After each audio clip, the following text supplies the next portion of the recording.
What's happening?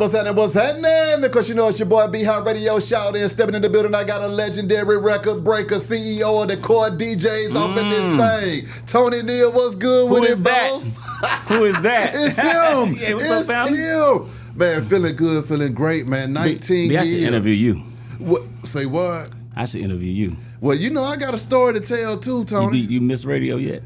Man, no, nigga, I missed radio the day I left it. Shit, it ain't no I missed it yet. I've been missed it. Yeah. I just was able to keep the party going, keep man. the party You going. see what I'm saying? The only thing is that when the only thing I don't miss is just the structure. Yeah, nigga, that's number one, the politics. Yeah. And the structure, because now I just do whatever the hell I want to do every for day. sure. So that's the only thing. It ain't no scheduling. Yeah. But nigga, radio is radio, fool. Is radio, you see what I'm saying? I ain't gonna never come in here and hate on no dog on radio. Radio is how you came up with what you doing now. It's radio. Exactly. You see what I'm saying? Radio is radio. And that's the thing about it. Like even when I teach at Clark, when I'm teaching podcasting and radio, I teach them one and the same. It's like you're gonna be doing the same thing, the same conversation we having right now. Yeah. The only difference is I would chop it up into 3-minute segments and put it on the radio and only play 15 minutes of an hour and a half long interview. You see what I'm saying? Yeah. So it's all relative, but for me, I'm here to talk to the legend himself, man. Appreciate it, family. 19 years, man. Yeah, you know, that's the core. Talk to me. You know, I've been doing the core since, I'm going to tell you like the whole thing, like I already broke it down. Like the idea came up in 03 at the Mix Show Power Summit. The actual name come up in 04, but the core was never meant to be a crew. It was meant to be a round table. Yeah. Of all of us that had, because at the time I was in the Violator DJs, and all of us that had or was in different teams, and come together, all of us Flex, LP, Scrap with the Violators, Khaled. It was for all of us. We chopped the money up, break the records, and boom, split it out to both our team. But the core was supposed to be a pound. That's what the name is. The core. That's right. The center, where the music starts with the DJ in the middle. So that's where the name core came from. That's hard. With different people had different agendas and doing their own thing, so it turned into what it was. Yeah. You know, so that's how. The whole idea was for DJs. I mean, at that time, a coalition wasn't around yet. You know, there's a lot of them that weren't around yet. Yeah. But a lot of them started their thing or sprouted out different from the core, different things like the Go DJ, Definition DJs, stuff like that. But it was supposed to be for all of us. You know what I'm saying? But you know how it go. People do their own thing. You know how it go. So I kept it moving. It turned into what it is now. Well, talk about these records, though, man, because, I mean, when it comes to breaking records, the DJ is imperative in getting that done, man. And early on, did you think you were going to wind up being as powerful as you became? Nah. Or were you just a DJ out here trying to keep the party going? I wasn't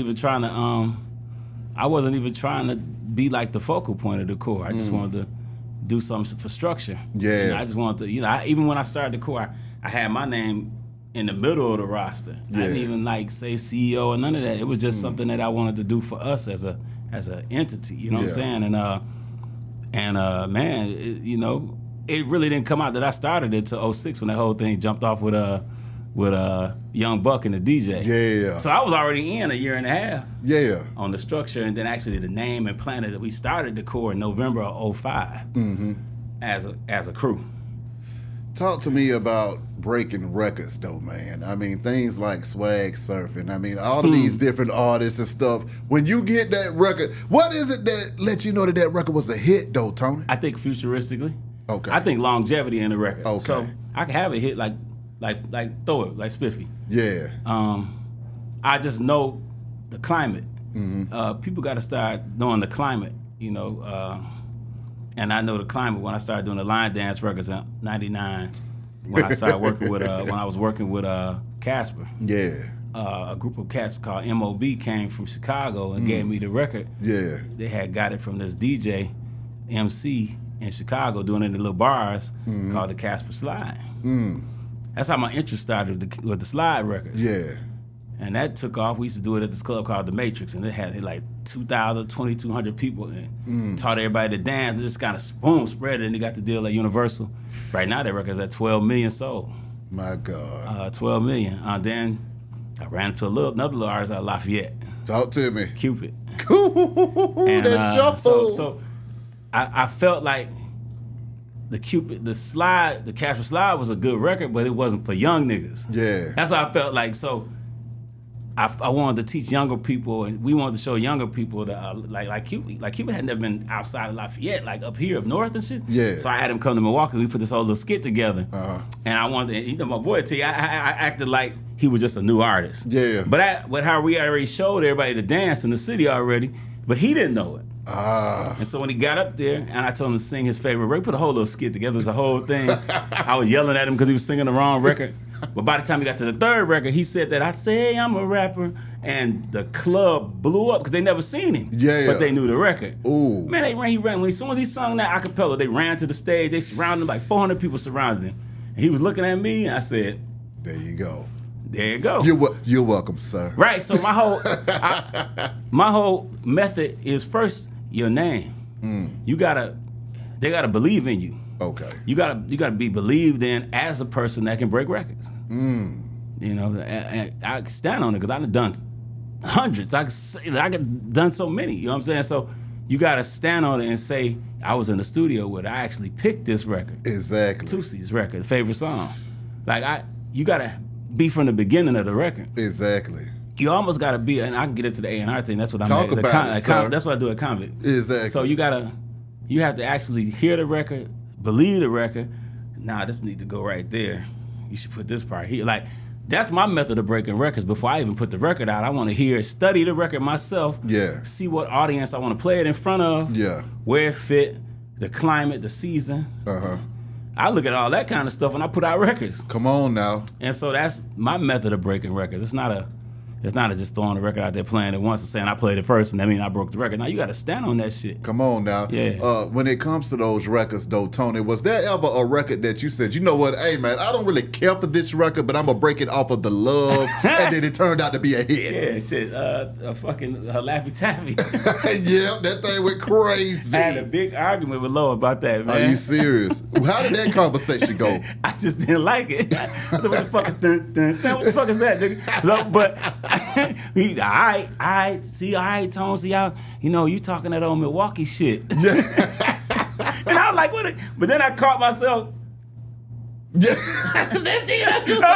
Yes. Okay, yeah. And then when I saw Fabo, yeah, that's what convinced me. My God. But then Fabo, but then they gave me Scotty. So while everybody doing all that, I had Scotty before the remix came out. Exactly. I already had Scotty in the chamber at the crib in Milwaukee. You know what I'm saying? So I said, yeah, they got another one though. They got a monster with this Scotty. Then they put the damn Jeezy verse on. That was gone. Out of here. Yeah, but I had already had Scotty going at home already. Break down that water in Milwaukee though, man, because there's a lot of radio people that have some of the greatest ears of all time that came out of Milwaukee. There's a lot of producers too, like Eric, Renee, Rico. It's a lot of us out the crib. Come on, man. You got K Camp, you know, well, if we're gonna talk about radio, Jerry Smoking B. Exactly. Steve Haywood. Come on. Like, it's a lot of. The thing in Milwaukee is we didn't really have a sound. So we right there by Chicago. Yeah. Our original sound really was like West Coast music until P came out. And to Master P, after Pac died. Okay. That was a defining moment in Milwaukee for us. See, I was originally born in Detroit. Okay. But I got to Milwaukee when I was young. You feel me? So, yeah. But I mean, real young. So it's Milwaukee for me. You know what I'm saying? Exactly. But we didn't have a defining like Flint, Detroit. Detroit had their own thing somewhat. Yeah. Because they had the Flint sound. You know, they had Dayton, Boy, Breed. Yeah. We didn't have that in Milwaukee. Like, we really didn't have no sound. Yeah. We kind of developed off of what was going. We didn't really have a real sound until recently, recently. And then a lot of people take the sound from Milwaukee, but I ain't gonna say nothing about that. But for real, like the crib, we didn't really have a sound, so we play everything. Yeah. So then that being said, our DJs heard everything. So we heard everything from the West, because at the West we played a lot of Bay Area stuff in the 90s. You know what I'm saying? And that's how we started. Then we started playing Suave House, and then it just kind of developed over from Jay. You know what I'm saying? We rap a lot. And then when P hit, because Pac died, and P put this record out using Ambition of a Rider. But we hear P rapping on top of it. Yeah. So niggas have jumped on P. So now the Ice Cream Man album came. So now shit starts moving south. Exactly. It was the Bay Area and south for us. You know what I'm saying? Like still like in Kansas City, Midwest, like Kansas City is still big Bay Area. You know what I'm saying? Like But we didn't really have that. Like, we really didn't have, except for St. Louis, they had their sound.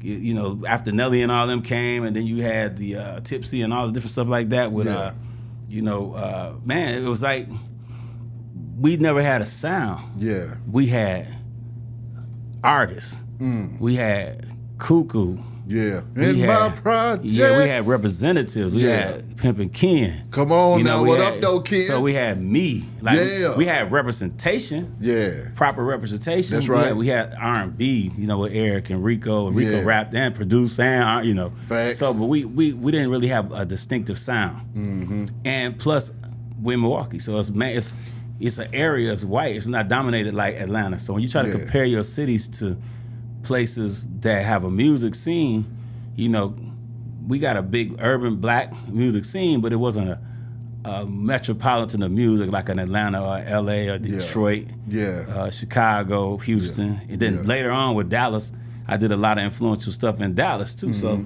but the radio ear though, we always came out. It was like Dr. Bob. We had so many radio people that influenced a lot of stuff across the country, and they didn't know we was from Milwaukee though.